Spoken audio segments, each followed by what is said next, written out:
Pastrami is the meat that binds. For most Jews, and for many Angelenos, it is the glue that connects generations. A delicious, yummy melt in the mouth, if you know where to go. Spicy bit of heaven. This wonderfully traditional sandwich helps to remind us of the early days in East Los Angeles, where Jews, Asians, Italians, and Latinos were among the many ethnic groups that once flourished there and ate deli there.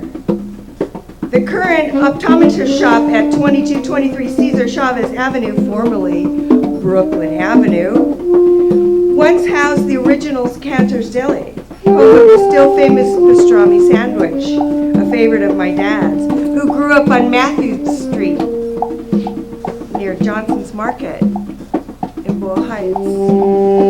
Jonathan Gold's mom and many of our grandparents loved pastrami sandwiches.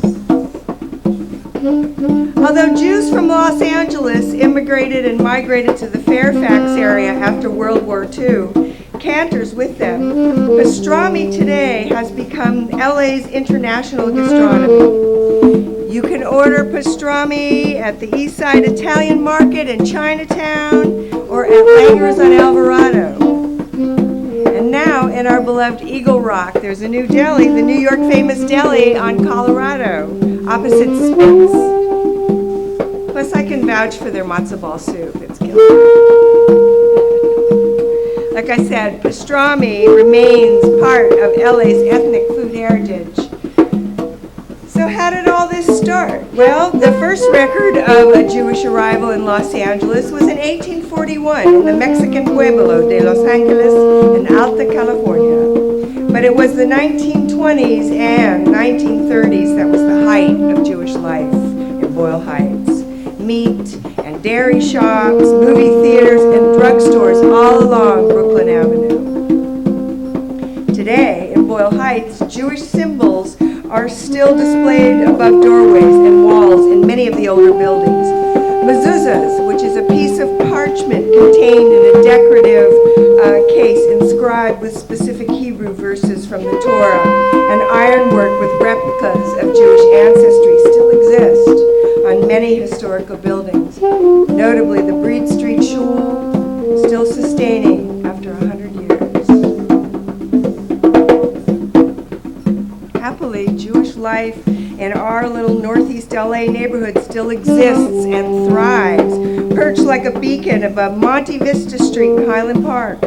Built in 1930 and the second oldest synagogue in Los Angeles in its original location is Temple Beth Israel.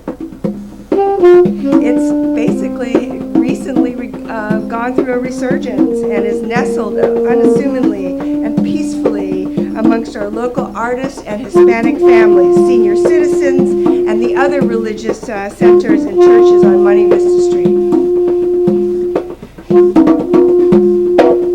That's not it.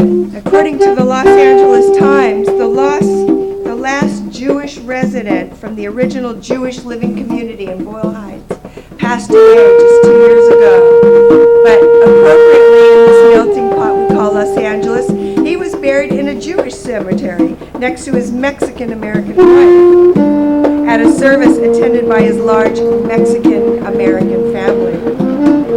And guess which famous Jews are buried at the Peace Cemetery on Whittier in East LA? Well, two of the Three Stooges, Curly and Shemp Howard. David Berman, who was a Jewish mobster who ran the Las Vegas Flamingo Hotel, a one-time partner with Bugsy Siegel, is buried there. Louis B. Mayer, founder of MGM Studios. Jack and Harry Warner, co-founders of Warner Brothers Film Studios and founder of Warner Brothers Records.